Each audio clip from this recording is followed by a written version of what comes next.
Boa, então, pessoal, obrigado aí.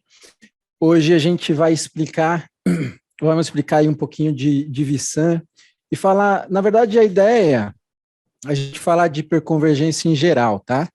Mas como a solução da VMware, né, a solução de hiperconvergência da VMware, ela é baseada em vSAN, a gente vai falar algumas coisas específicas de hiperconvergência com o vSAN, né, algumas funcionalidades específicas, mas mais voltado a coisas, a novidades, coisas interessantes. A ideia aqui é tentar dar uma ideia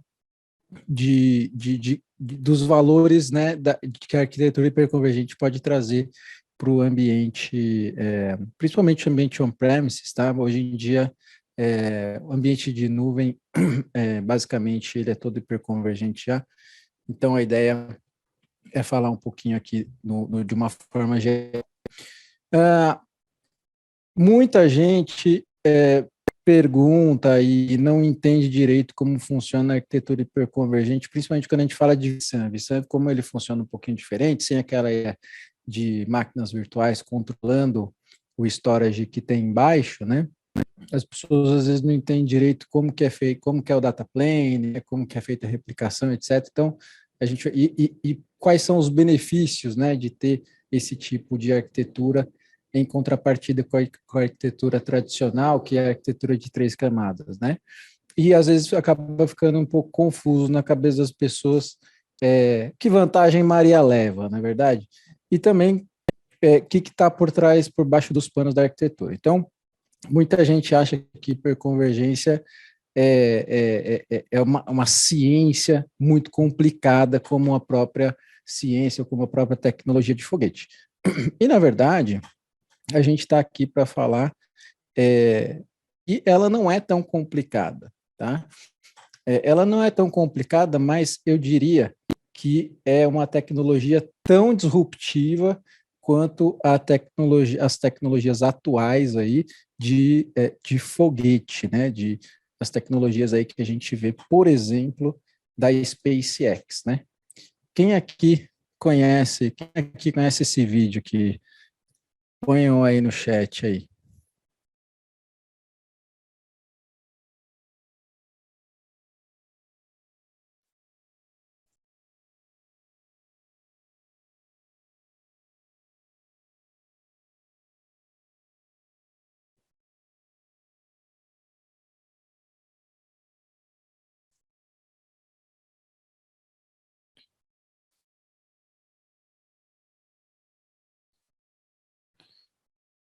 Pois é, isso roda hiperconvergência. Brincadeira, não roda.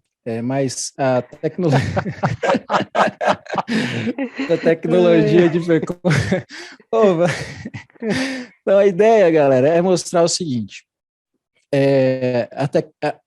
até pouco tempo atrás, né, a gente pode dizer 2, 3 anos atrás, a gente achava que ninguém ia pousar um foguete, né? Na verdade, acho que a NASA mesmo, quando se tentou isso alguma vez, falhou miseravelmente, porque a gente nunca ouviu falar, né? A primeira vez que a gente ouviu falar que isso funcionou foi quando esse vídeo surgiu aí com a SpaceX, né? Esse é um dos primeiros vídeos que surgiram, depois disso vieram muitos outros, né? Mas o fato é que da mesma forma, né, que a SpaceX quebrou o paradigma aí do mercado, principalmente o mercado de satélite e viagem espacial, barateando os custos, né, com o reaproveitamento de uma parte da estrutura dos foguetes, né, através, né, dessa recuperação que eles fazem muito bem feita. O mesmo aconteceu com o mercado de storage, né? O mercado de storage lá atrás a gente dava muito valor por conta até da limitação da velocidade das interfaces e etc., né? A limitação tecnológica que a gente tinha na época. A gente acreditava que trafegar dados através, né, de Ethernet era algo bem ineficiente e que eventualmente causava problema de latência, né? E era completamente arriscado é, você deixar proteção de dados na mão dos sistemas operacionais de software. Né? A verdade era, não, tecnologia de proteção de dados, né? Tecnologia de rede, precisa ser baseada em hardware, né? Se é baseado em software, não presta. Mas as coisas foram mudando, né? E a gente começou a ter aí interfaces mais rápidas, né? 10 GB, 25 GB, 100 GB, etc. Começamos a ter também mídias mais confiáveis, né? Porque antes a gente tinha que fazer tudo isso com interfaces limitadas e ainda escrever esses dados em uma mídia serial, né? Uma mídia SATA e com velocidade de 7.200 RPM, né? Então, e a gente queria performance. Então, com tudo isso mudando, começaram a surgir as arquiteturas hiperconvergentes, né? Primeiro veio a ideia da convergência, né? Eu costumo dizer aí que a arquitetura convergente ela foi a tentativa de vários fabricantes de vender tudo que eles tinham mais caro e colocar um suporte em cima mais caro ainda. Então, é difícil de vender o CS, é difícil de vender a high-end ali da NetApp ou high-end da MC, e é difícil de vender esse suporte unificado aqui. Vamos pôr tudo junto e vamos tentar vender. Né? Então, o bloco. Vamos vender tudo, vamos vender o bloco. Aí o cara comprava o bloco, achava legal, ganhava o desconto de 70%, aí ele ia renovar, aí ele se ligava, eu tenho que renovar o CS, eu tenho que renovar o NetApp, eu tenho que renovar o Switch, eu tenho que renovar esse suporte muito louco, é muito caro, eu não vou ter dinheiro para renovar tudo. Eu vou renovar o quê? Vou renovar, sei lá, o CS. E aí o resto fica sem suporte, ela joga fora. Né? Então, a ideia foi, vamos diminuir um pouquinho o bloco que o Duboc falou, vamos diminuir um pouquinho a lata, né? Vamos tentar consolidar 12 vezes para sair o foguete. Era mesmo, cara.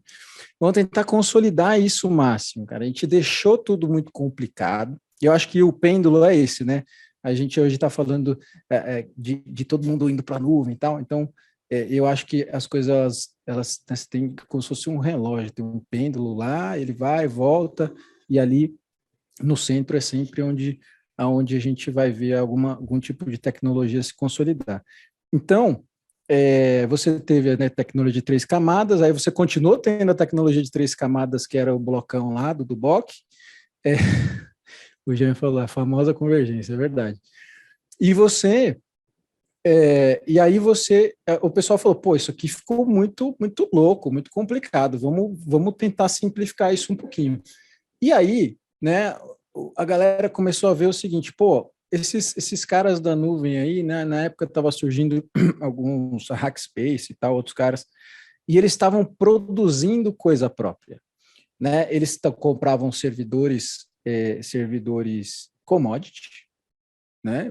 White box, eles montavam. Teve uma época que a AWS saiu como a maior fornecedora de SSD do planeta, porque foi quando eles começaram a montar realmente a camada de storage deles lá. Eles compravam SSD separado das caixas, processador separado, montavam as caixas hiperconvergentes deles lá e montaram, claro, criaram o próprio software, né?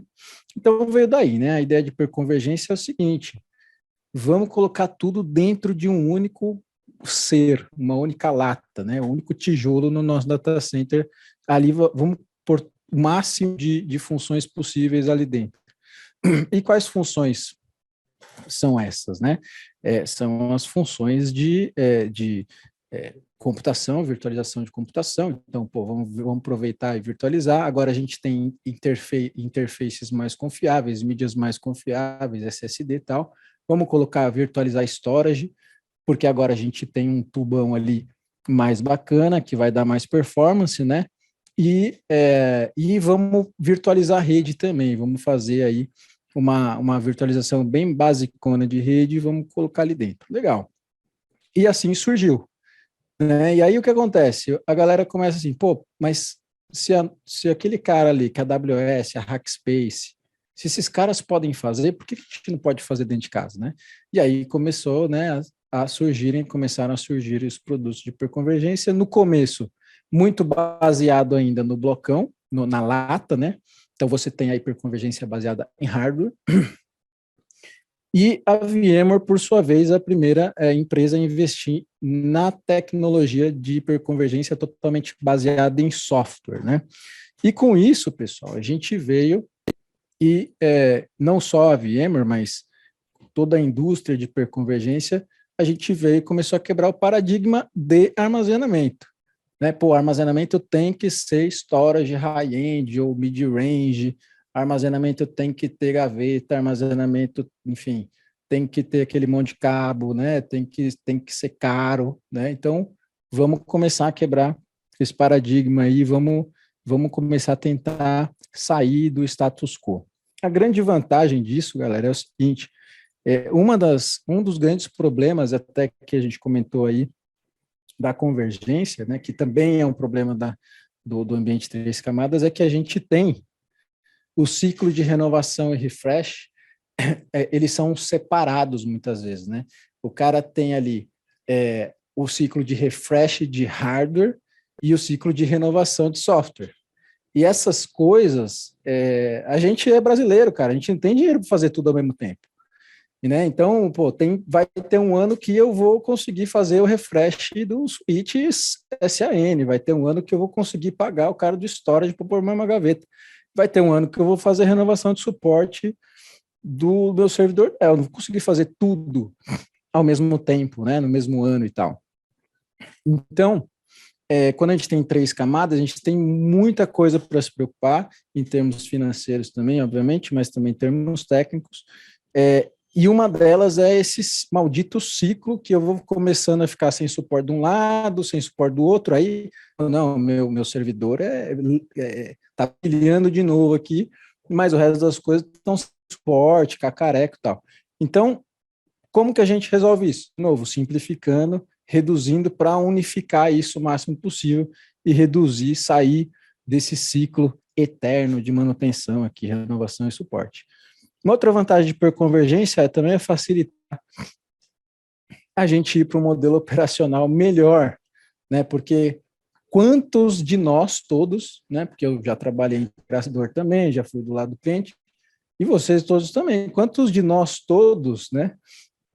Não fomos aí, não tentamos automatizar, miserável, e fracassamos, às vezes miseravelmente, automatizar esse monte de hardware que a gente tem. Aí você vai lá, atualiza o firmware do storage, pum, a automação já foi. Aí você vai lá, atualiza o firmware da SAN, a automação já foi. Então, menos componente, menos complexidade, menos custo, é mais fácil da gente começar a utilizar e confiar em uma API, no máximo 2, enfim, ter poucos pontos ou menos pontos de integração e automatizar mais para conseguir aí atingir esse modelo operacional, que é o modelo operacional de nuvem, né? Todo mundo deseja, tá? Então, quando a gente fala de hiperconvergência, né? A ideia é essa, a ideia é a gente pegar a camada de virtualização de processamento, aliás, pegar a camada de virtualização, né? A camada de processamento, a camada de rede de storage e a camada de storage e colocar isso dentro da mesma caixa, reduzir custo, ter uma escalabilidade maior, mais granular, eu não preciso ficar comprando gavetas e gavetas e gavetas com 24, 48 discos cada gaveta, eu consigo comprar isso de forma mais paulatina e o melhor, quando a gente, dependendo da solução que a gente escolhe, eu não fico preso com o fabricante de hardware, né? Lembrem-se, isso não, eu gosto de falar isso porque às vezes a gente está imerso no dia a dia, no nosso dia a dia aí, e a gente não se liga. Mas o mercado de hardware, principalmente o mercado de storage, é que nem o mercado de celular. O que a Apple faz com os usuários da Apple, né? Todos fazem, tá? Mas a Apple é mais rigidazinha ali no celular dela. O que ela faz?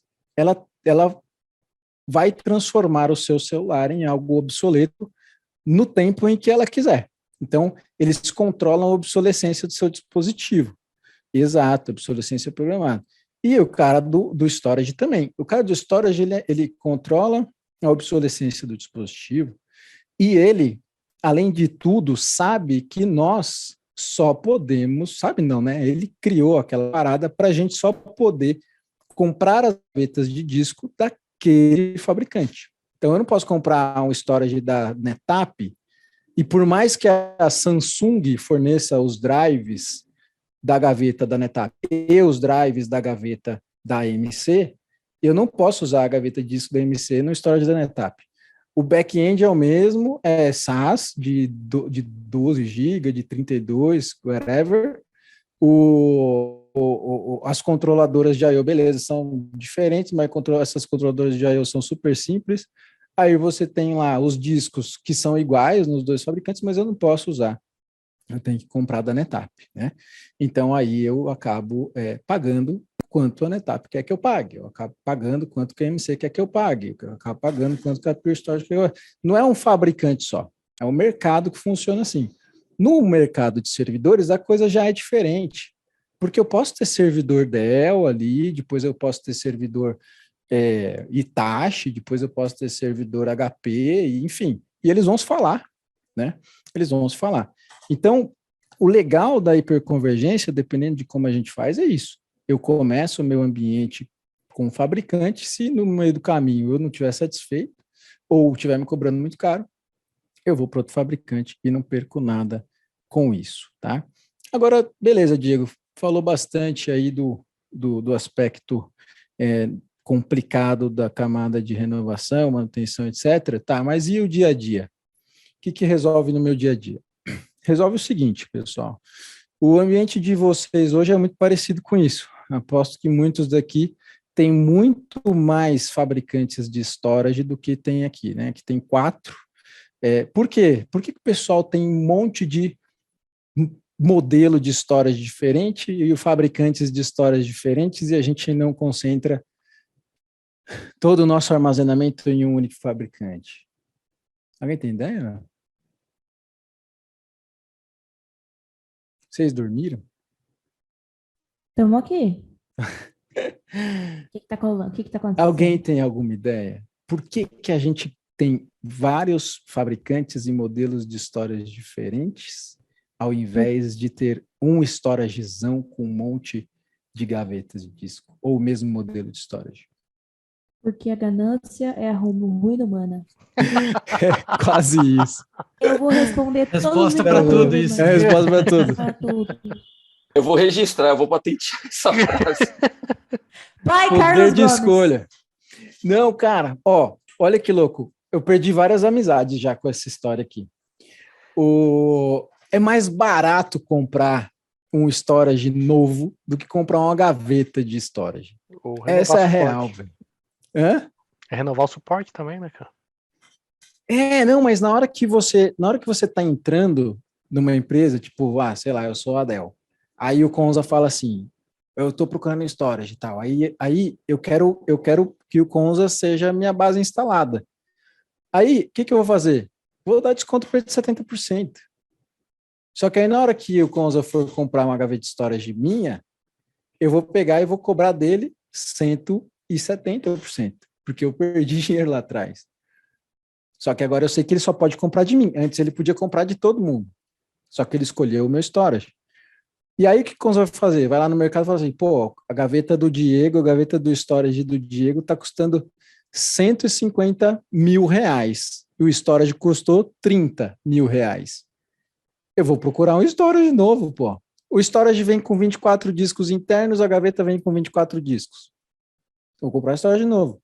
Aí, a Ju vai lá e olha para o Conza e fala, Conza, você já tem o storage do Diego, você já viu que é caro, né? Compra o meu storage. Aí ela vai lá e dá 70% de desconto para ele. Aí o que ele faz? Fala, não, o storage do Diego é muito caro, não quero mais falar com ele, vou comprar storage da Ju. Aí ele já tem 2 fabricantes. Aí ele gosta de brincar. Por quê? Porque ele está ganhando desconto de todo mundo e aí começa a comprar storage diferentes. É isso que acontece. É isso que meus clientes fazem. Então agora eu entendi. É mais barato, por incrível que pareça, é mais barato comprar storage novo do que comprar gaveta de storage. Tá? E aí é verdade, o mercado é assim mesmo, o Reinaldo falou.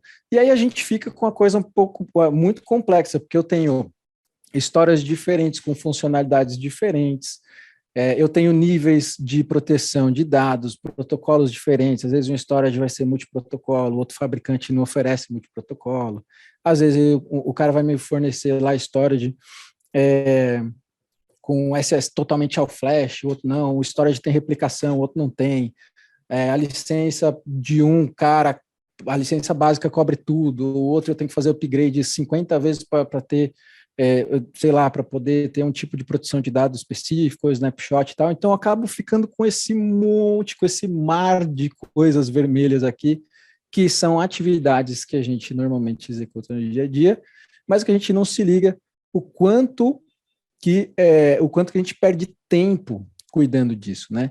E eventualmente, eu não sei se alguém já ouviu esse termo, mas eventualmente todas essas preocupações aqui, dependendo do alinhamento da Lua com a Terra, tá, o Sol, isso aqui pode culminar num negócio chamado abraço da morte. Parece zoeira, mas ele existe, tá? Então, pensem no seguinte, você, num ambiente vSphere, começou a ver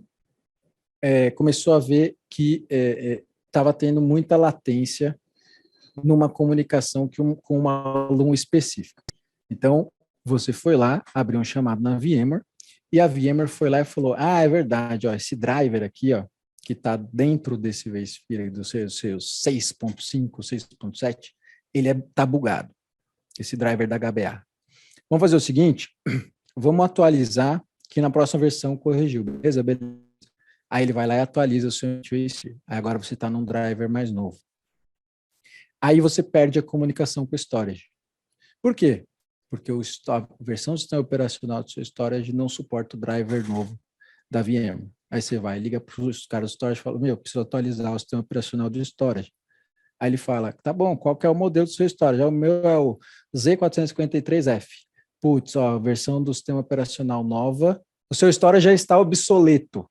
A versão do sistema operacional que suporta esse driver novo só funciona no Z452.313A, que é a versão mais nova do storage.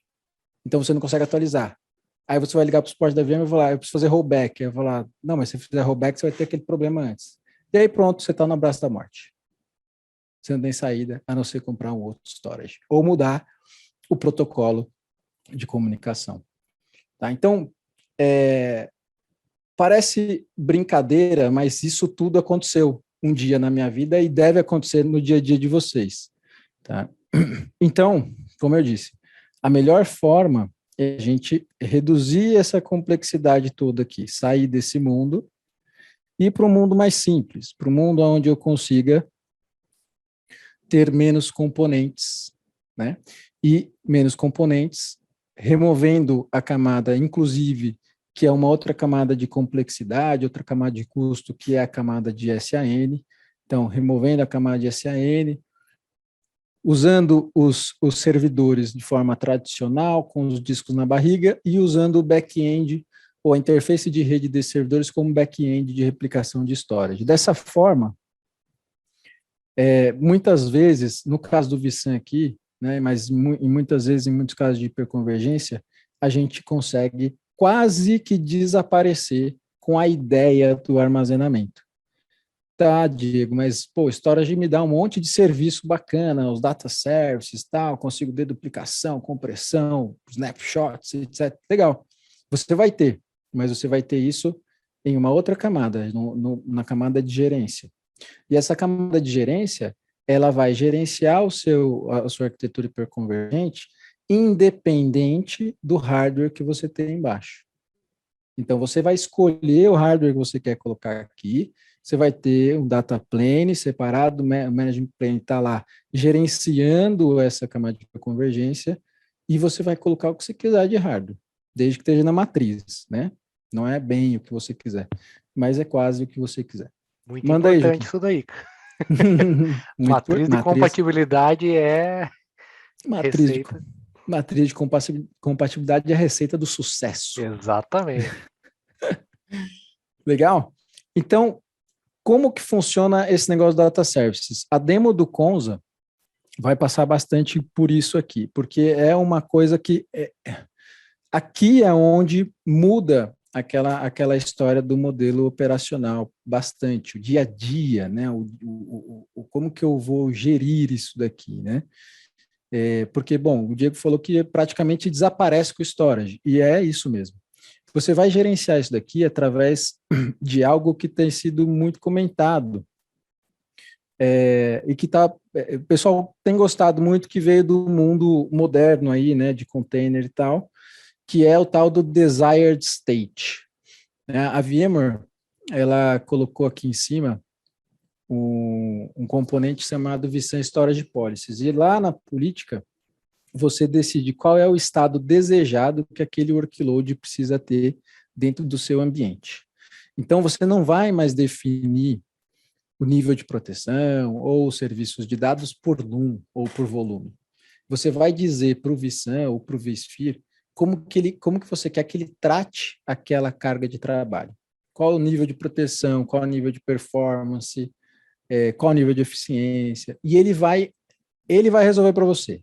Ele vai olhar para você e falar, você tem aqui 13 servidores, e eu vou, deixa comigo que eu vou resolver esse problema para você. Então, você só vai falar para ele, eu preciso que você faça isso, eu preciso tolerar uma falha dessa máquina virtual, eu preciso tolerar uma falha de host ou dispositivo para esse workload, eu preciso tolerar duas, eu preciso ter tanto de performance, meu limite de performance é tal. E você vai aplicar essa política nas suas cargas de trabalho. E ele vai resolver. Então, lá na política, você vai ter algo assim, vai decidir qual que é o algoritmo, vai decidir o quanto você pode tolerar de falha, o quanto você quer que o vSAN tolere de falha, e vai estabelecer um contrato com ele, que ele vai sempre garantir que, desde que ele tenha recurso suficiente, ele vai sempre garantir que o seu contrato seja atendido, tá? Outra coisa bacana, né? Nas arquiteturas hiperconvergentes atuais, você tem normalmente um storage unificado, então você consegue atender tanto a camada de virtualização tradicional, né, que seria um storage muito parecido com block storage, né, é um file system muito parecido com block storage.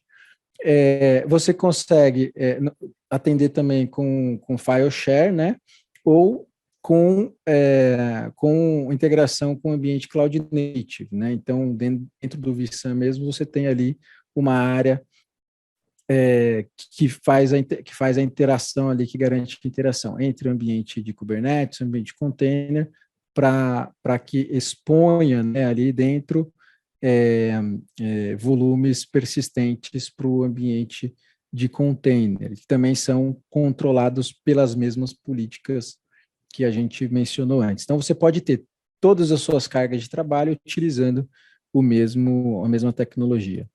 Uma coisa nova bacana que surgiu aí, que também faz algum tempo, mas a gente incorporou isso na hiperconvergência agora de verdade, de uma forma bem interessante, é um negócio que começou a ser chamado de DHCI, por alguns fabricantes que não conseguiam entregar a hiperconvergência tradicional, eles entregavam algo parecido com a convergência, mas eles mudaram nomes, colocaram o nome de Disaggregated HCI, né? Então, hiperconvergência desagregada, que significava que você tinha um storage externo, basicamente era isso.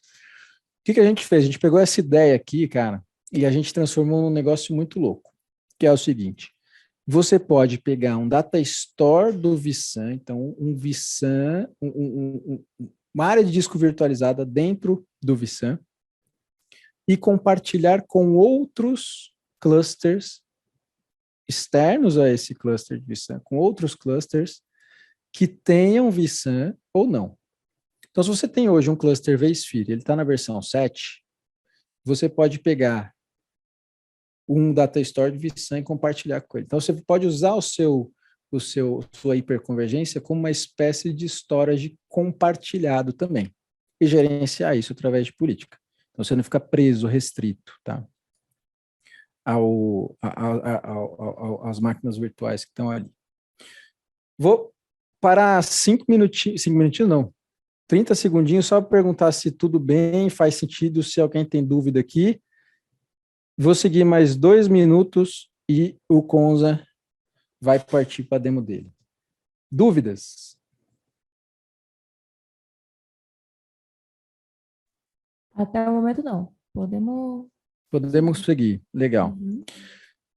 Beleza, Diego. Você falou que então eu posso usar o que eu quiser de hardware, o que você quiser de hardware. A gente tem uma matriz, né? Mas hoje em dia você pode, vamos lá, você tem algumas opções aqui, tá? Com o vSAN. E eu gosto disso, tá? Não é propaganda, não, pessoal. É porque eu gosto mesmo da ideia de você ter liberdade de escolher, tá? Alguém sabia que existia essa marca aqui, que a NEC fazia servidores? Eu não sabia. Então, assim, você... Porra, como assim? É isso aí. Agora ofendeu, cara. Agora Eu trabalhei lá. jogou Eu sei o lá. do cara no lixo agora. Eu hein? achava que a NEC fazia coisa para hospital, cara. Sei lá, aqueles negócios de ver o cérebro, dentro do cérebro, né? Então, achei que fazia suíte, coisa assim. Acordou Mas o pessoal aí agora, Diego. acordou, bom. Alguém, sei lá, Quanta? Quem conhece a Quanta? O resto eu conheço. Mas, enfim, o que eu quero dizer cara, uma variedade imensa aqui, tá? Então, isso aqui é o que a gente chama de Red Nodes. Então, é o seguinte, você pode olhar uma receitinha de bolo lá no site da VMware, usar aquela receitinha, ou você pode montar o seu. Eu quero esse SSD, eu quero esse processador, eu quero essa quantidade de memória, enfim. Tem muitas vezes que a gente vai no cliente, o cliente fala, eu gostei disso aí, eu quero, preciso... Agora, aconteceu várias vezes, eu até contei essa história num outro VMware, um banco estava lá aperreado com um negócio de... Queria provisionar desktop virtual no começo da pandemia. E ele tinha um servidor separado lá. E a gente falou, vamos pôr disco dentro de servidor, vamos pôr vSAN aí e resolver o problema, você não precisa comprar storage. E a gente fez isso. E foi muito rápido, a gente olhou na matriz, ele tinha os discos lá no estoque, a gente colocou lá, tinha algum problema ou outro com a controladora, a gente trocou as controladoras do hardware dele e foi embora, e ele está usando até hoje. Então, é flexível nesse ponto, tá? Aí tem os appliances, né, que aí começa a entrar num modelo mais de hardware mesmo, né, mais focado no fabricante do hardware aqui. Aí, nesse caso, para essa solução que está nesse bloco aqui, você já não consegue misturar, porque você tem um suporte específico para o appliance.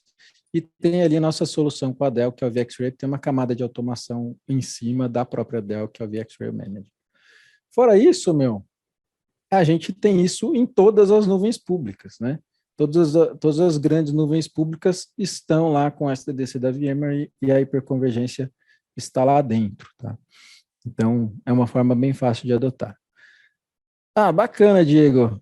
Mas esse negócio aí, dá performance ou não? Porque no começo era só VDI. Só VDI. E aí a gente fez uma POC num cliente de Brasília com 15 nós. E aí, com 15 nós, a gente conseguiu atingir 1.651.283 IOs. Tá? Lá atrás, a IBM, para atingir 1 milhão de IOs, precisou de 1.920 discos, eu lembro até hoje. Era um dos storage mais caros que tinha. Com 15 nós de vSAN, montados em cima de white box, a gente atingiu 1.651.000 IOs. Isso, uma latência de 1.7 milissegundos. Então, assim, essa é descrita, inclusive, menor. Essa tecnologia, hoje em dia, ela funciona basicamente para qualquer workload crítico, tá? Funciona muito bem mesmo, tá? Amplamente utilizado. E aí, pessoal, você pode usar a tecnologia também para criar ambientes espelhados, né? 2 sites espelhados, né? A gente chama isso de Distributed Cluster, é um mirroring na prática.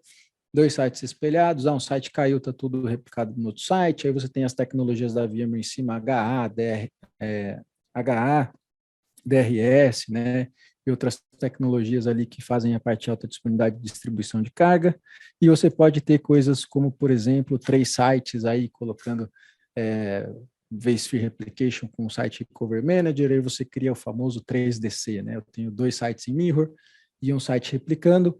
Esse site terciário aqui, inclusive, pode ser na nuvem pública, tá? Não precisa ser um site físico. E um outro e última arquitetura que é possível é uma arquitetura de 2 nós para Edge, né, fazer escritórios remotos aí, muito usado também para plataforma de petróleo e para agências bancárias, por exemplo, tá? Então, são alguns casos.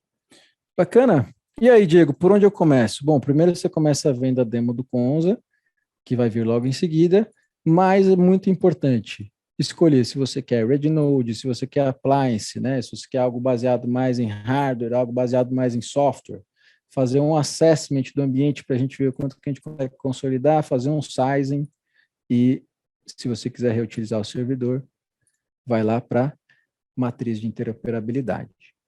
Beleza? E agora eu passo a palavra para o nosso churrasqueiro preferido, Conzati. Aí sim. Dúvidas, Até pessoal? fome, cara. Nem me fale de fome, cara. Que hora que é já? 9 horas. 9 horas. E dá pra acender a brasa já. Já. Devia ter feito antes, né? Eu vi que o Reinaldo, acho que era Reinaldo, estava com a mãozinha levantada ali. Não sei se está com alguma dúvida aí, Reinaldo. Ele só falou que isso não funciona para as torres gêmeas, cara. Ah, é. Estavam muito perto. O Felipe falou lá, ó, de 12 nós fez 1.3 mid IOPS. É show de bola. Roda Christ. Ó, eu tenho, a gente tá brincando aqui, ó, do Bock. A gente tem que falar com o Kaká. Um dia eu falei com o Kaká, Kaká, vamos colocar um VDI em cima de vSAN e vamos fazer um stream de um jogo desses de tiro, cara. Mas aí tem que ser no Twitch, não pode ser no Zoom. Pode ser. Tem que ser, né? Mínimo.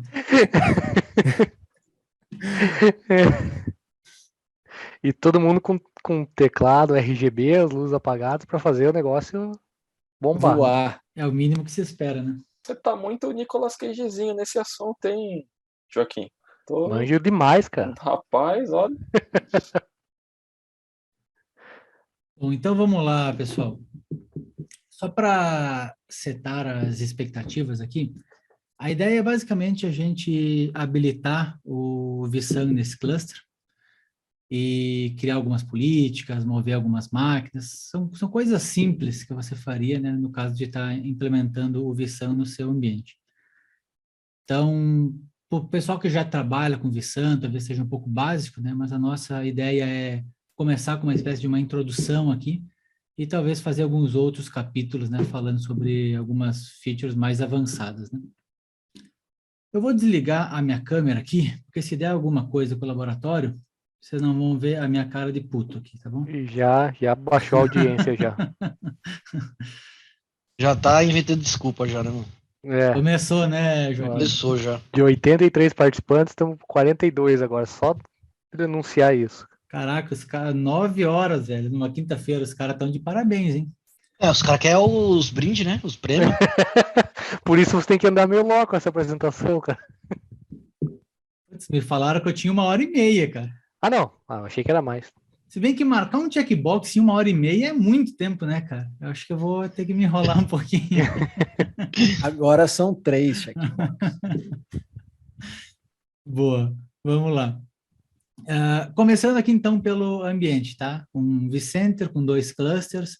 Esse meu cluster de baixo é aquele cluster antigo, que ainda usa Loom, aquela coisa antiga e feia lá, que tem o meu ambiente produtivo. E meu cluster em cima, que está até brilhando aqui, é um cluster com 5 hosts SX, que a gente vai configurar eles com o vSAN. Então, cada um desses hosts, aqui é um laboratório, é claro, ele tem 1 tera de disco, sendo 200 GB para cache e 800 GB para armazenamento. Então, se a gente olhar aqui, ó, Ele tem 200 e 800, são 2 discos. Esses discos são apresentados diretamente para o host, não vai fazer RAID, não vai fazer nenhum tipo de configuração no disco. Se a tua controladora de disco não tiver pass-through, você configura cada disco como RAID 0. Tá? Então, não precisa fazer nada mais do que isso. A parte de rede dos hosts, todo mundo aqui já deve ter mexido com a SCSI alguma vez na vida. É muito similar, né? Um vmkernel dedicado para ele, e você simplesmente, né, configura o teu vmkernel com IP e tudo mais, e habilita aqui o serviço de vSAN. Também necessário ter um port group, né? Do mesmo esquema que você criaria um port group para o seu vMotion, para a sua rede de gerência, você vem aqui e cria um port group para o seu serviço de vSAN, né? Onde vai fazer toda essa replicação dos hosts. Uma vez que todos esses requisitos estão ok, eu já deixei eles preparados aqui para a gente não ficar, né, dedicando muito tempo para isso, mas é extremamente simples e a documentação lá fica bem completa. Uma vez que isso está ok, né, os requisitos, a gente pode vir aqui tirar os hosts de modo manutenção e clicar nos 3 checkboxes lá. Qualquer dúvida, pessoal, pode escrever, levantar a mãozinha aí, fazer o que quiser, tá? A ideia é eu seguir algum script aqui que eu estava planejando, mas a gente pode mudar a qualquer momento, tá? Me falaram que eu podia ficar até às 11h30, então nós temos tempo aqui. E a casa é sua. Perfeito. Então, basicamente, eu venho aqui no meu cluster, não quero nada disso, e vou habilitar aqui o meu vSAN, vou configurar o meu vSAN. Então, aqui são aquelas opções que o Diego estava falando agora há pouco, né? Strategy Cluster, To Node. Como a gente está falando de um cluster, né, standard, com 5 hosts no mesmo data center, a gente vai aqui para o Single Site Cluster. Aqui eu poderia selecionar opções de criptografia ou eficiência, mas para deixar o mais simples possível, eu vou ignorar todas essas opções e vou só avançar. Aqui, como eu mencionei, são 2 discos, né? 200 para flash, 800 para armazenamento, e como a própria configuração aqui, o próprio setup já reconhece que eu tenho os mesmos discos, né, a mesma quantidade de discos e o mesmo tamanho em todos os servidores, ele já separa para mim, marcando aqui como cache o disco de 200 e capacidade o disco de 800. Como são discos all flash, né, então ele já marca como flash aqui. Então ele já consegue identificar isso também e já me mostra que eu vou ter aqui uma capacidade de 3.9 tera, né, quando isso for configurado.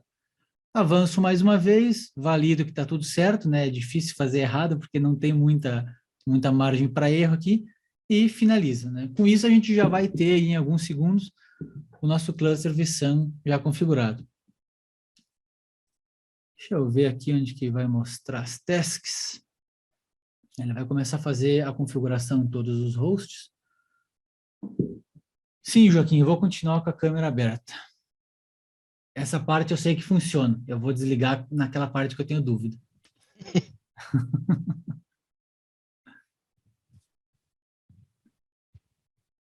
Então, aqui ele vai basicamente pegar cada um desses hosts, né, que vai fazer parte desse cluster, não só o cluster de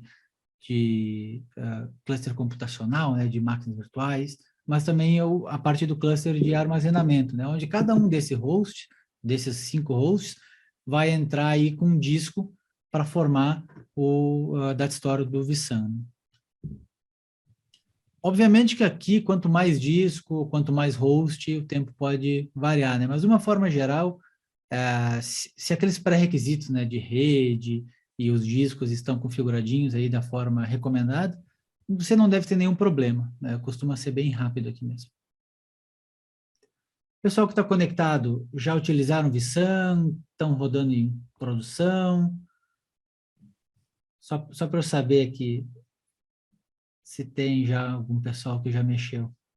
O Gonçalo disse que nunca usou, o William também não. Pô, que legal, cara. Tem gente aprendendo hoje. Boa, legal. A Beth já é especialista já em lição que eu sei. Poucas pessoas falaram sim, hein?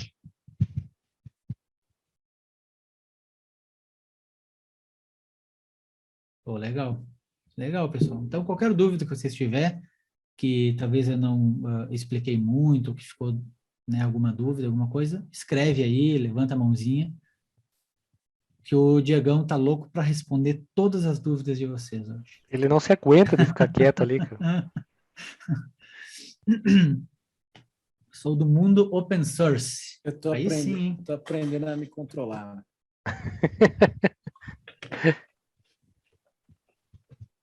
Proxmox. Putz, Puta cara, que pensa um esse, cara Aí corajoso. sim, hein?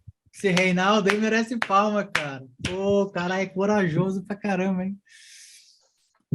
Bom, brincadeiras à parte, pessoal. Brincadeiras à parte, Reinaldo. Se você quiser falar sobre Proxmox aqui, ó, seja bem-vindo. É isso que eu ia Isso. falar, cara. Porque eu comecei com Proxmox, tá? Então, se tiver dúvida sobre Proxmox, eu posso te ajudar aí também. Bom, pessoal, cluster habilitado, vocês viram, não tem mistério nenhum. Diversão em alguma versão que muda e tal.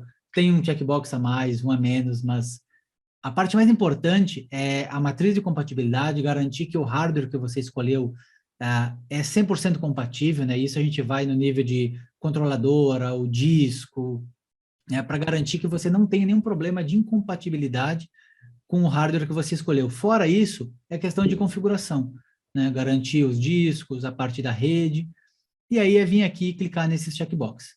Não tem muito mistério nessa parte aqui, não. Primeira coisa, quando a gente habilita, é ver por que tem tanta coisa amarelo ali, piscando e alerta, né? Então, a gente vem aqui na parte de Monitor, Skyline Health, e vamos dar uma olhadinha o que está acontecendo aqui.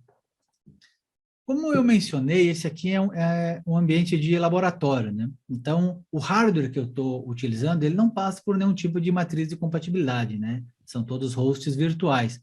Então, esse erro aqui, né, que a minha controladora SCSI não é certificada pela VMware, nesse ambiente é completamente aceitável, mas no ambiente de produção não seria. Você teria um problema sério que precisaria ser resolvido aqui, né? Então, nesse caso, eu vou seguir aquele padrão que eu vou silenciar esse alerta. E esse outro aqui também será silenciado. Mas, fora isso, na última vez que eu fiz essa apresentação aqui, foi no VMUG de... De onde que era? Moçambique, né? Moçambique. Moçambique. E eu tinha esquecido de configurar o NTP. Eu falei, putz, cara, já me acusou o NTP na hora, que essa vez eu deixei Agora se redondinho. arrumou. Deixei redondinho, né? Entendi. Deixei redondinho. Então, aqui, para ser um ambiente de laboratório, eu até fiquei feliz que ficou bastante verdinho aqui. Então, você pode ver, começar, né? Habilitou esse teu cluster vSAN, começa por aqui. Tem que estar verdinho ou o mais verde possível para você ir vendo ponto por ponto e resolvendo, né? Então, você pode abrir aqui a partir da rede, ele faz vários testes, né? De MTU, as partições do cluster, latência, discos físicos e tudo mais, né?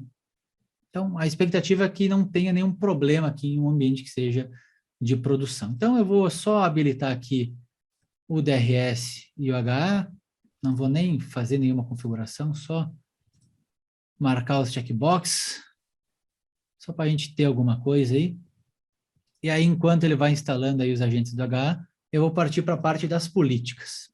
Ou melhor, para adiantar, eu vou fazer vMotion dessas VMs aqui, que enquanto ela vai fazendo, a gente vai vendo a parte das políticas.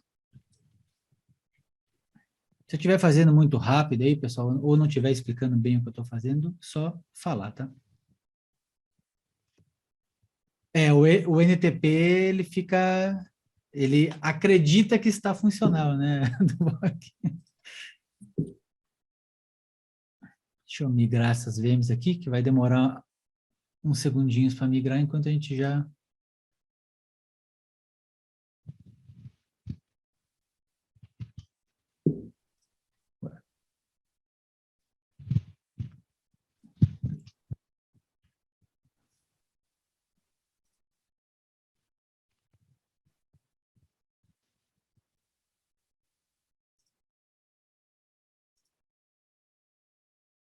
Eu tô cego ou é impressão minha isso aqui?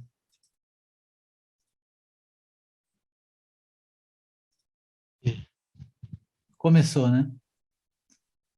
Ah, não, eu tô cego, sim.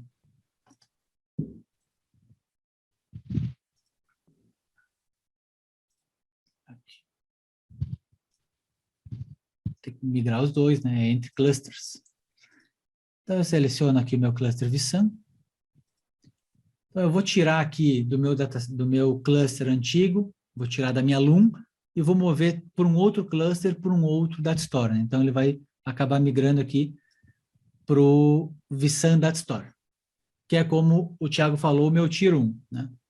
All Flash, lindão. Então, eu migro aqui, já faço o ajuste da rede, da VM, e pau. Enquanto ele vai migrando aqui, a gente vai ver um pouquinho das políticas. O Diego mencionou ali sobre as políticas, e isso é uma coisa legal da gente falar que no teu ambiente tradicional, né, você pode ter data store de diferentes tiers, por exemplo. Você vai ter discos mais rápidos, configurado em algum nível de rede, discos mais lentos em outros, e você apresenta, né, várias LUNs, vários grupos de LUNs para o teu ambiente, e conforme a tua necessidade, você pega a tua máquina inteira e movimenta, né, de uma LUN para outra, para trocar o nível de rede, ou passar para discos SATA, né, um pouco mais lento, para discos flash, né, que seria um pouco mais rápido. A parte legal de você configurar a parte de políticas aqui do vSAN é que isso você faz a quente, você não precisa fazer vMotion de máquina, você muda a política que está associada a ela. Não só na máquina virtual em si, mas a nível de discos da máquina virtual. Então, você tem alguma máquina virtual que tem 5 discos, e você quer que 2 desses 5 rodem em alguns discos, rodem de uma forma mais otimizada, por exemplo. Então, você separa alguma policy que vai ter um nível de rede melhor, né, para esses discos específicos, enquanto os outros podem ficar configurados de forma diferente, né? Então, você faz isso a nível de VM e ainda consegue segregar a nível de discos também. Então, eu vou criar uma política aqui. Chamar aqui vmug. Olha aí, ó. Tá até o nome pronto. Vamos só trocar o Moçambique aqui por SP e tá novo. Vou colocar rede 5 já, vai. Então, eu faço aqui as regras, né, baseado no Data Store vSAN. Aqui, é baseado no tipo de cluster vSAN que eu tenho, né, então é um cluster standard. E aqui vem as falhas que pode tolerar. Então, eu posso configurar aqui RAID 1, que vai tolerar uma falha, RAID 5, e aí tem os RAID 1, 6 e 1 também, mas com 2 e 3 falhas. Então, isso aqui é baseado na quantidade de hosts que eu tenho, né? Como eu tenho 5 hosts, eu consigo vir até aqui, que são 2 falhas, né? Posso perder até 2 dos meus 5 hosts e ainda manter ele em RAID 1 ou 6. Então, por exemplo, se eu pego aqui 3 falhas e tento avançar, ele não vai mostrar o meu Data Store vSAN como compatível. Ele vai estar aqui na lista dos Data Stores incompatíveis. Então, essa política não seria aplicada nesse caso, né? Então, nada impede de você dar um next e salvar isso, mas você vai aplicar e não vai ter o resultado esperado, né? Então, nesse caso, a gente precisaria fazer o seguinte, ó, são 2 falhas, então 2 hosts dos 5 podem falhar, e configurado aqui no formato de RAID 6. E aqui ele pede para marcar o all flash, e se eu avanço, não, RAID 6 não, 5. E se eu avanço aqui com o RAID 5, então ele mostra o meu vSAN Data Store como compatível, né? Então, qualquer coisa diferente disso, baseado na quantidade de hosts, ele vai mostrar incompatível aqui, e por mais que você possa aplicar essa política na máquina, ela não vai surtir o efeito desejado, né? Então, a gente criou aqui um RAID 5, eu vou criar mais um aqui, um RAID 1, só para a gente exemplificar.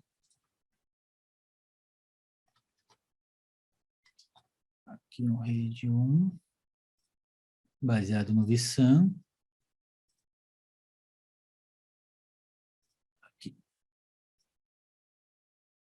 compatível também. Avança e salva. Deixa eu ver lá se ele já terminou de mover as minhas máquinas.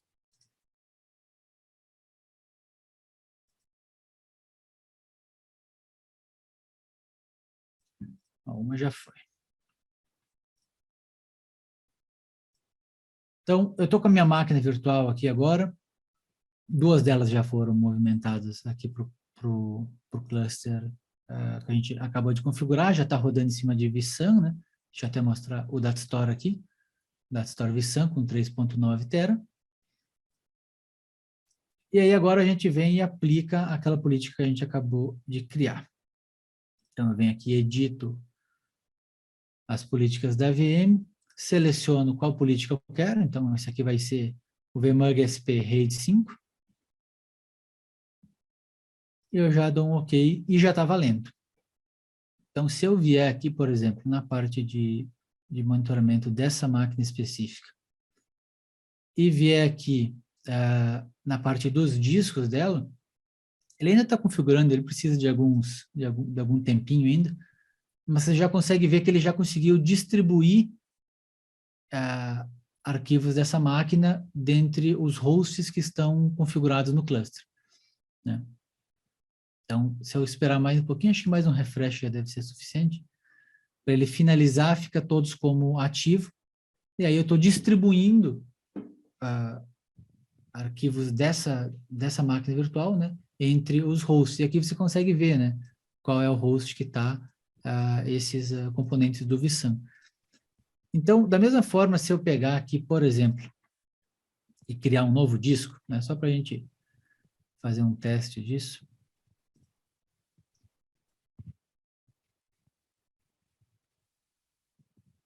Cadê o disco aqui? Criar com o tamanho só para não confundir.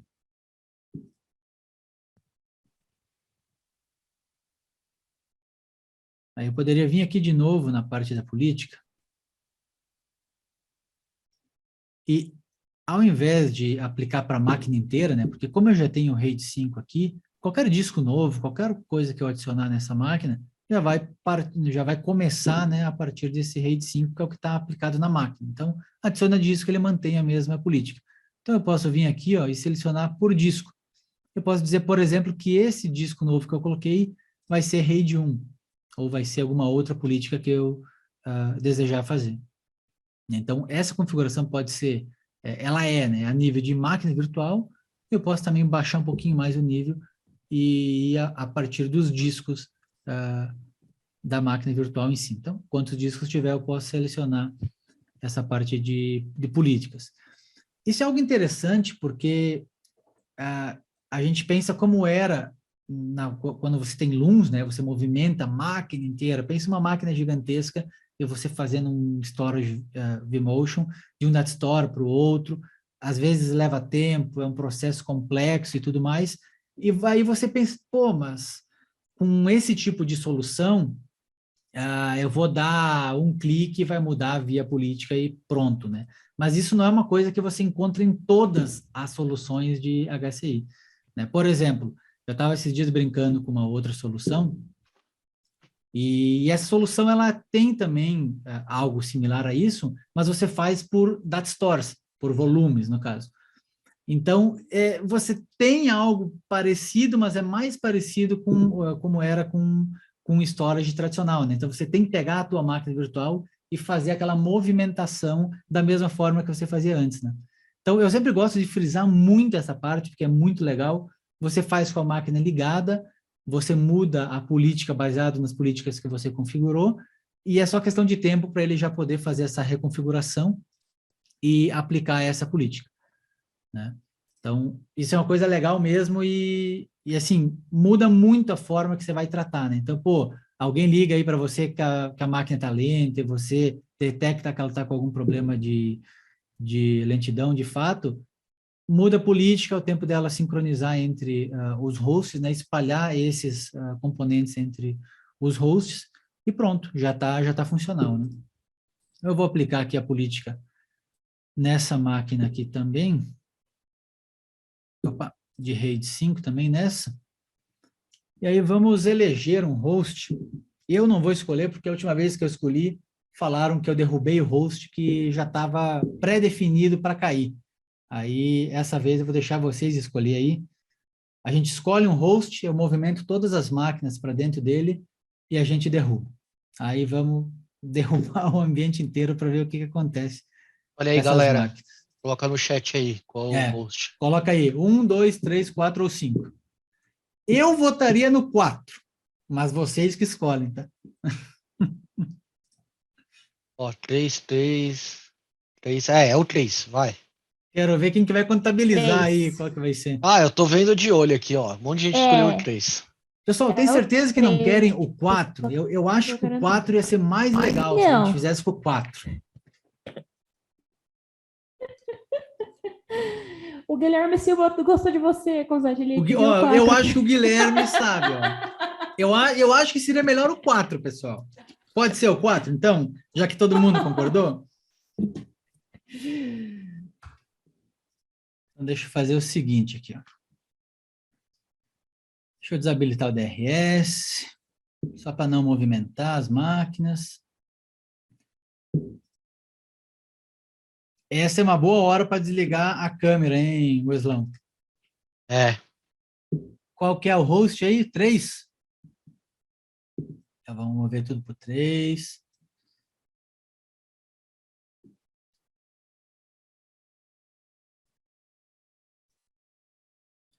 Tem nada mais legal do que derrubar as coisas, cara. Putz. Esse lab serve só para isso. Criar um monte de máquina, deixar pingando e aí capota o host. Então, vamos pegar aqui o host.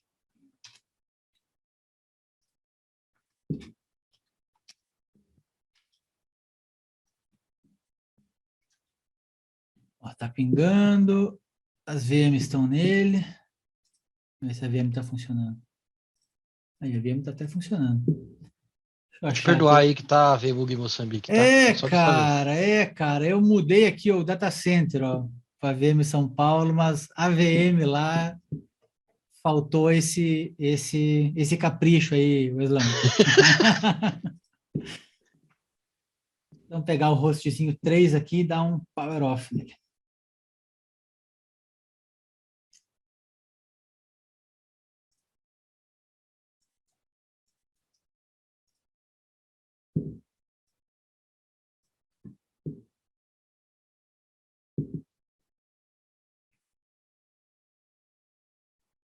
Aqui, pessoal, a gente vai ver duas coisas distintas, tá? A primeira delas é o HA do vSphere funcionando.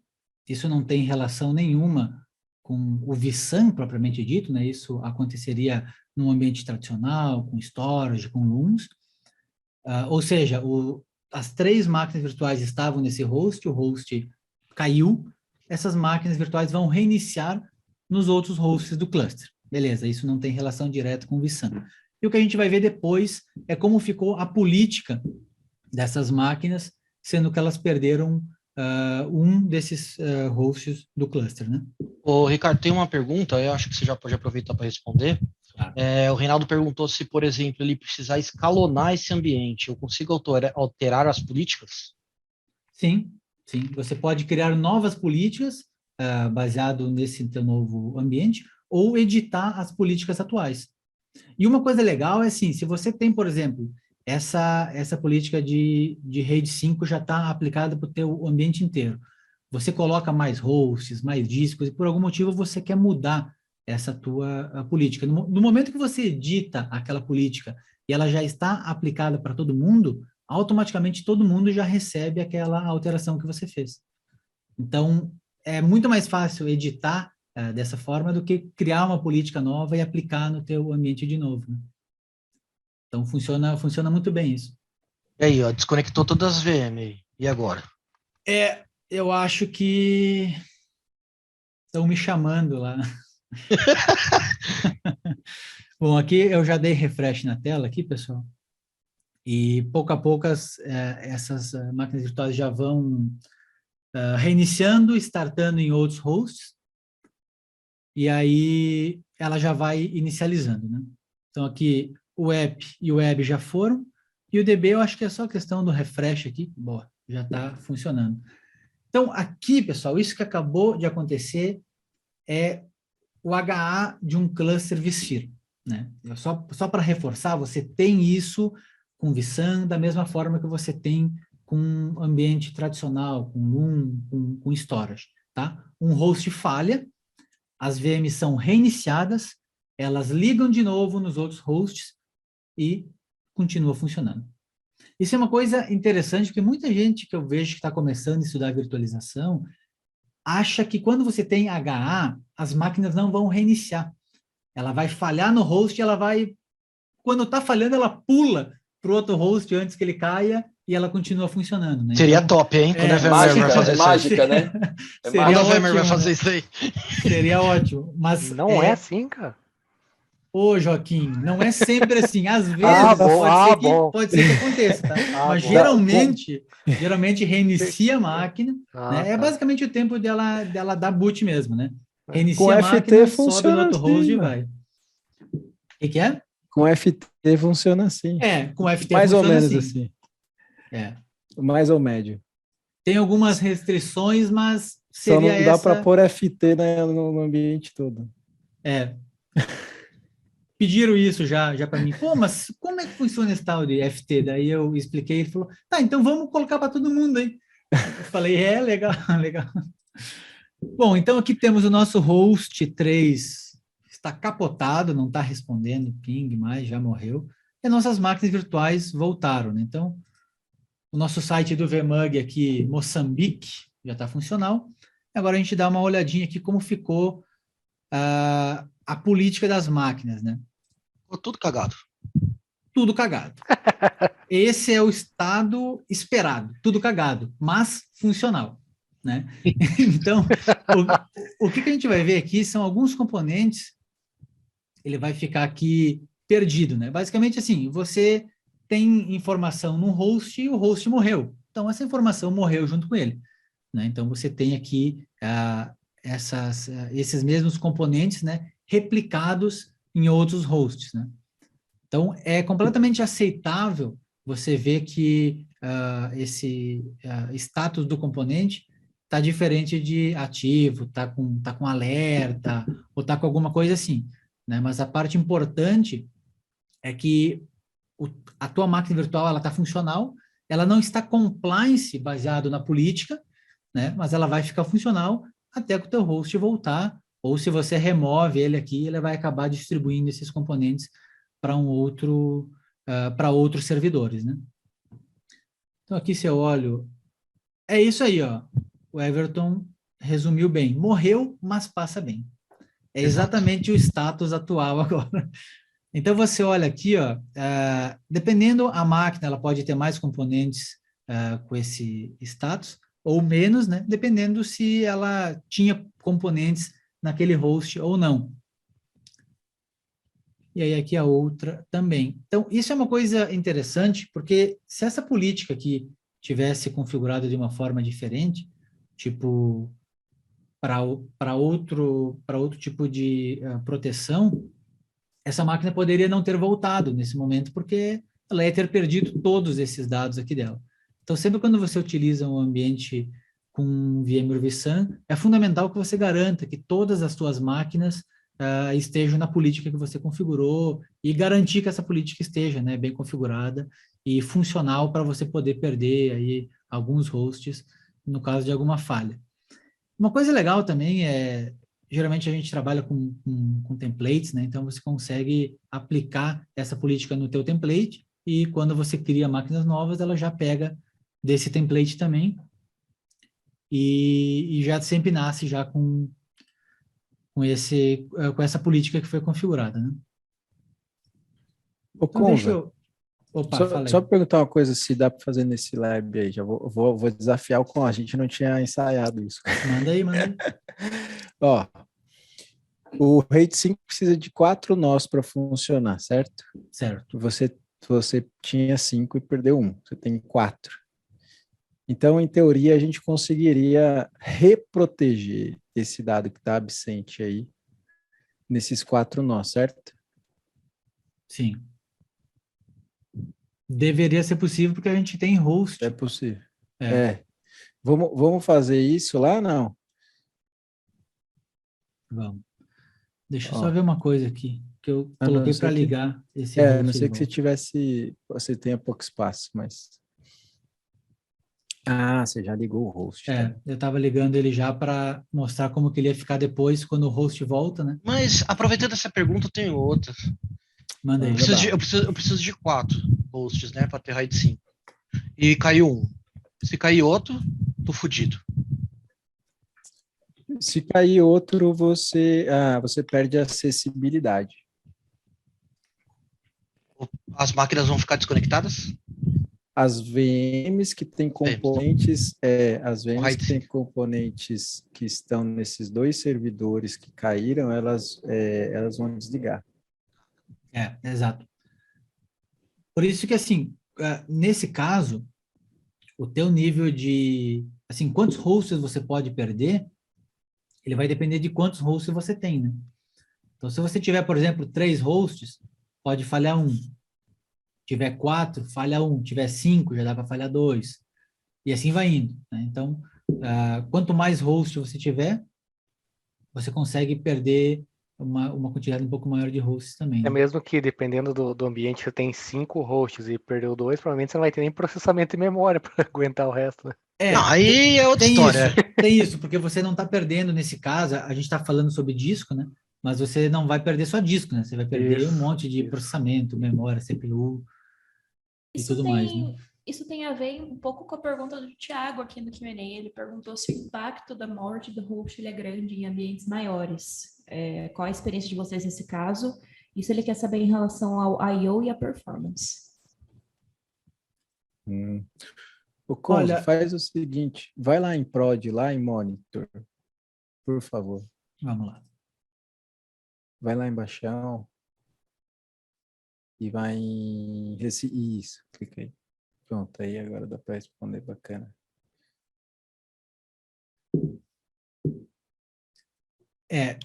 Nesse caso, como é que funciona aqui, tá?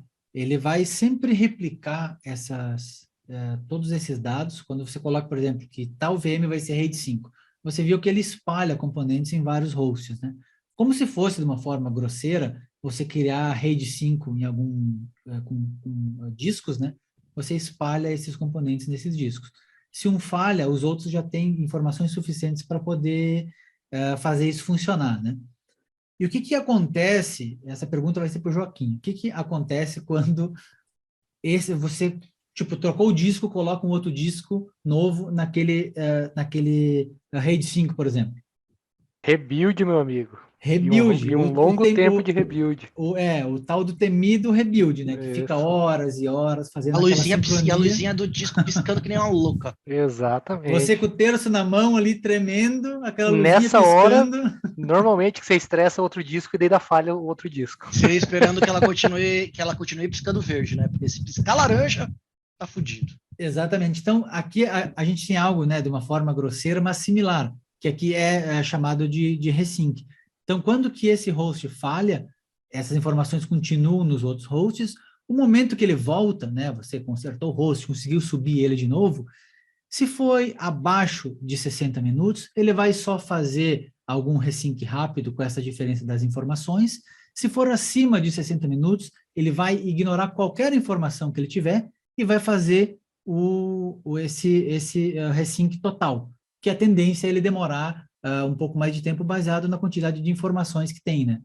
Então, deixa eu ver quem que perguntou aqui. Tiago. O Tiago. Tiago, nesse caso, o impacto maior seria assim, o host cai, as VMs fazem HA, né? E aí a máquina reinicia, e depois ela vai subir em outro host e beleza, né? Ela já vai estar funcional. E aí, quando o host voltar, né, esse host físico que ele caiu, ele volta, se passou mais do que 60 minutos, vai ter toda essa parte de sincronia. E dependendo do tamanho do ambiente, ele pode sentir um pouquinho, se ele estiver voltando aí, e tiver muita coisa para ele fazer sincronia, né? Então, eu já tive vários casos que o host voltou, e a gente deixou ele em modo manutenção, porque em modo manutenção ele não vai fazer resync, e aí a gente só tirou ele do modo manutenção fora do horário comercial, né? Então, a gente optou por deixar ele ali, a gente já sabia que ele estava funcional, mas em modo manutenção, porque se ele saísse do modo manutenção, ia começar um resync, a gente não tinha certeza de quanto tempo poderia levar, e se essa tarefa não ia acabar afetando algumas outras máquinas, né? Então, um ambiente grande, crítico, a gente tem esse tipo de cuidado, né? Não sei se eu respondi, se quer complementar, Diegão. Não, era só a ideia da aí, pessoal, para mostrar também que a percepção que a gente tem, assim, caiu um host, né? Ele já vai começar a ficar louco lá para reconstruir os dados. E na prática, você tem já acessibilidade dos dados, né? Quando cai um host, os dados continuam acessíveis. Então, o Vissan não vai se desesperar para resolver aquele problema imediatamente. Ele vai esperar 1 hora. Então, a resposta é não tem impacto imediato, né? Porque você está vendo aqui, não tem nenhum dado sendo ressincronizado nesse momento. Vai ter, né? Teria, que nem o Conza falou. Passou muito tempo, quer dizer, aquele host não vai voltar, o problema é sério. Então aí a gente tem que ressincronizar dado. Aí você pode, se você tiver muito limitado em termos de banda, alguma coisa nesse sentido, aí você pode ter um impacto por conta justamente de você estar entupindo a banda da sua placa, da sua interface de rede, por exemplo. Mas o Vissan tem um negócio chamado Fair Scheduler, que faz o resync e que faz tipo um QoS inteligente que tem dentro do Vissan, que vai dividir a banda de rede para aquilo que tem mais prioridade. Então, se o Vissan percebe que o resync está muito grande e está ocupando um pedaço grande da banda, e as máquinas virtuais estão demandando banda para acesso ao disco, ele começa a priorizar o I/O das VMs em detrimento do resync. Então, o resync vai demorar mais, mas eu vou atender a VM mais rápido. É isso aí. E essa parte do resync, ela não vai acontecer só com falha, propriamente dito, né? Muitas vezes a gente precisa fazer manutenção no host, né? Sei lá, precisa baixar o host, vai precisar reiniciar algumas vezes, atualização de SX ou de firmware, tudo. Então, você vai vir aqui e vai colocar ele em modo manutenção, né? O que acontece no modo manutenção tradicional, né? vMotion das máquinas virtuais, porque é a única coisa que está rodando naquele host naquele momento, né? As máquinas estão armazenadas nas LUNs ou em disco local, o que seja, e aí você tira as máquinas de cima desses hosts, e aí o host está livre para você reiniciar. No caso do Vissan, além de você fazer vMotion das máquinas, você tem que garantir que aqueles componentes das máquinas virtuais que porventura possam estar nesse host, eles tenham alguma réplica em outro host. Então, você pode vir aqui no momento que você for fazer, colocar algum host em modo manutenção, e escolher que tipo de migração dos dados você quer fazer. Então, por exemplo, se eu sei que eu vou reiniciar o host rapidinho, já vai voltar, que não vai dar aqueles 60 minutos, eu posso colocar aqui, garantir acessibilidade, né? Então, ele vai ficar da forma que a gente viu agora há pouco. Alguns componentes, eles vão ficar faltando. Aquela máquina virtual, ela não vai ficar compliance, baseado na política, mas vai tudo funcionar. Ele vai garantir que a máquina esteja acessível. Ou se você sabe que esse host vai demorar mais tempo, ou por um motivo qualquer você quer remover por completo esse host do cluster, digamos que não tem mais garantia ou alguma coisa assim, aí você partiria para um full data migration, onde você vai garantir que todos os dados vão ser removidos desse host e nenhuma dependência dessa máquina vai acabar ficando nele. Então, você pode clicar aqui, fazer, né, remover todos esses dados e remover o host sem nenhuma preocupação que vai ficar alguma dependência nesse host que você removeu, né? Então, se a gente, por exemplo, garante a acessibilidade e faz esse pre-check, ele faz algum teste, né, com todas as máquinas virtuais e todos esses componentes e mostra para você quais dessas máquinas seriam afetadas, né? Então, ele está falando aqui que são 12 objetos, né? E aí, se você abre na máquina, ele está mostrando como resultado aqui que é apenas um não compliance. Então, eu estou falando que a minha política é RAID 5. Então, isso precisa que seja espalhado no número X de hosts. Se eu tirar esse host, não vai ficar compliance com a política, mas eu vou garantir que vai ter acessibilidade. Tá? Então, eu deveria ter feito isso antes, mas eu vou derrubar esse 3 de novo, para a gente simular aqui como ficaria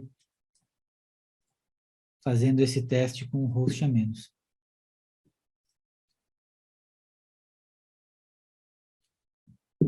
Pessoal, alguma outra pergunta? Por enquanto, não. Alguma dúvida? Tô deixando você ficar livre com o tempo aí, até o pessoal falar que cansou aí. Tranquilo. Não quero me estender muito, porque eu estou com uma fome federal aqui.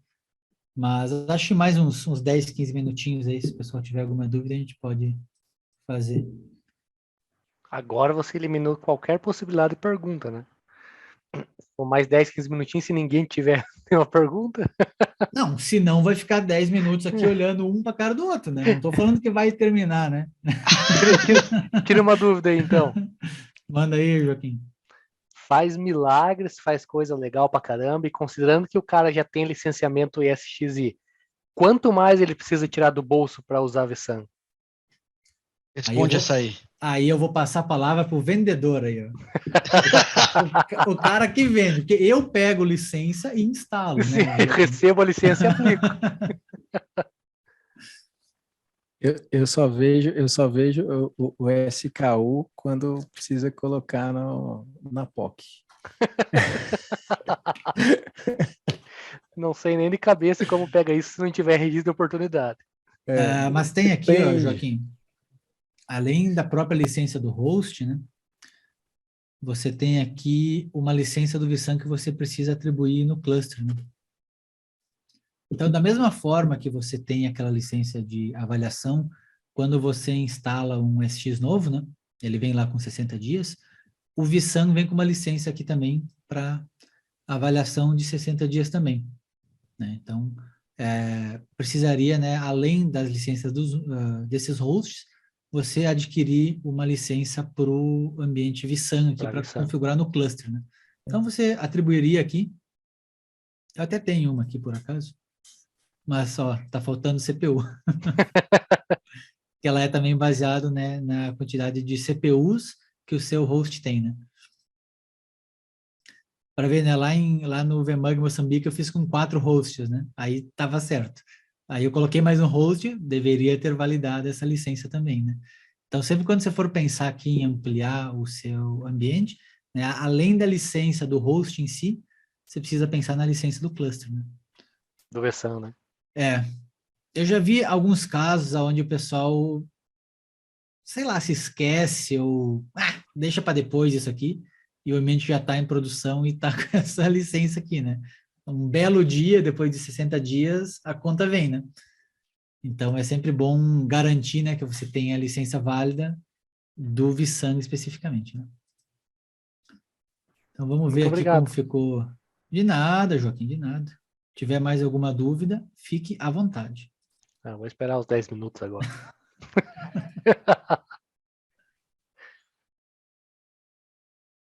O fogo ali já está quase pronto, cara. Então, 10 minutinhos é o que precisa, hein? Eu acho que você está acompanhando no mapa do iFood aí que o entregador está chegando em 10 minutos. Pô, seria top, hein, Joaquim? Então, vamos ver como que ele vai ficar aqui, ó.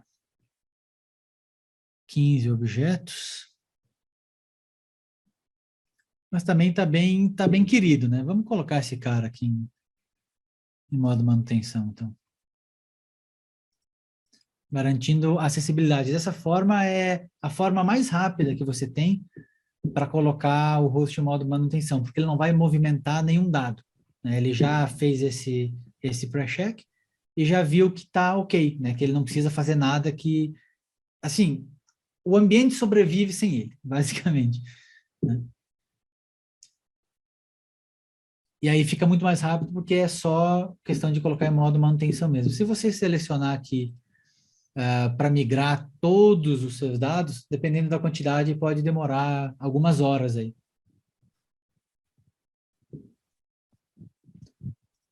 Então, aqui, teoricamente, estou com 2 hosts fora, né? Ó, e aqui ele está pegando esse componente que está fora, porque o host está em modo manutenção, e aqui o outro componente que está fora também, porque o host caiu, né? Então, nesse caso aqui, eu poderia falhar 2 hosts, né? E o meu ambiente continuaria disponível. Então, essa questão das falhas, às vezes é um pouco difícil você lembrar, porque tantos hosts que você tem no cluster, pode falhar tantos. Então, tem na própria documentação lá uma tabelinha, né, baseado na quantidade de falhas de hosts físicos que você pode tolerar, quantos hosts no cluster você precisa ter, né? Então, acaba sendo uma certa premissa, né, você entender isso para depois saber que você pode perder um número específico, né, tendo a quantidade X de hosts no seu cluster. Bom, pessoal, o que eu tinha planejado era basicamente isso, tá? Se tiver mais alguma dúvida, quiser validar mais alguma informação, a hora é agora. Para o pessoal que não conheceu, que não conhecia, aliás, ficou um pouco mais claro, deu para entender o que é essa tal de sopa de letrinhas aí, de HCI, vSAN, esse negócio todo? Tá dando parabéns aí, que gostaram muito. Muito bom. Vou até falar com o Diegão aí para a gente usar essa apresentação como base e talvez ir fazendo mais alguns específicos, falando sobre algumas features mais específicas do vSAN, para a gente ver na prática como funciona, casos de uso e tal, que eu acho que acaba clareando mais, né, para o pessoal entender. Nada como mãos na massa, né? Porque Então, muitas vezes você está lendo aí, lê uma documentação, ou vê alguma apresentação e fica um pouco, né, o que é isso? Para que serve isso? Aquilo? Então, quando a gente faz essa apresentação primeiro e depois mostra, né, fica mais fácil para Exatamente. associar. VMUG é isso daí, né? É isso aí.